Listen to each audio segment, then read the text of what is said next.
ibibigay na ho namin yung ating mga buses o mini buses natin sa LTFRB at naghihingi lang kami ng schedule para po ma-turn over na kasi yung mga buses na medyo kinukondisyon na ho, ayan, yan.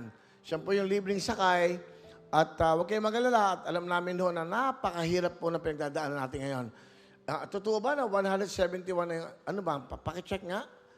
Hindi ka, tama, totoo ba ngayon po daw ang ating gasolina ay umabot na sa 100, yung diesel daw po ay 170 pesos per liter. Yung gas naman po ay 120. Yan ating mga blaze, no? Yung mga unleaded. So, sa inquirer po namin nakuha yan. So, dapat talaga sa mga, di ba yung totoong mga balita ang aming sasabihin sa inyo. Ang average gas prices po for today, which is ngayong araw po, April 7, ay para alam nyo lang to, mga balita. Diesel po ngayon, 170 pesos per liter. Diyos ko, nanggaling po sa 65, 66 yan. Halos triple na. Ha? Tama, 60 o 180. Halos tumi-triple na po yung presyo. Kaya sa ating mga kababayan, lalo na yung mga jeepney drivers, at medyo mahirap po. Sabi ko nga, nakita ko sa news, sa interview, nag-isip na ng ng pamilya, yung daw mga pang ano gagawin, yung mga sa malamig, yung mga ganun po, makaraos lang, magbili ng mga pakakanin, o umuwi ng probinsya iba.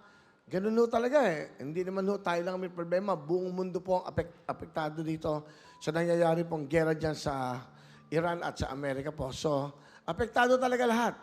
Kaya nga sabi ko dito, magtitipid na tayong lahat. Sa iyo mismo, sa sarili mo, kailangan tulungan na natin yung bansa natin, yung ekonomiya, yung sarili mo, yung buhay mo at pamilya mo. Bakit? Yung pagtitipid mo para sa iyo eh. Hindi ba? So talagang hindi na kailangan pumunta kung saan lugar na talagang sa ngayon, pwede mo naman puntahan yan. Talagang mag-iingat at lalong-lalo na sa ating pong, saka maganda naman yung ng DILG, si Secretary John Vic Remulla, na tama yun. Dapat may curfew na yung mga bata. Di ba? Para dapat makapag-aral mabuti. At 10 o'clock, dapat hindi kayo lumalabas ng bahay. Mahirap. Sa lansangan ngayon, dyan nagsisimula nga naman yung kung ano-anong mga Tama rin yun. Maganda. Bigyan natin ng halaga ang buhay natin, lalong-lalo na po kayo. Tama din yung medyo, huwag na kayo mag-inuman muna sa kalye. Pwede naman sa loob ng bahay.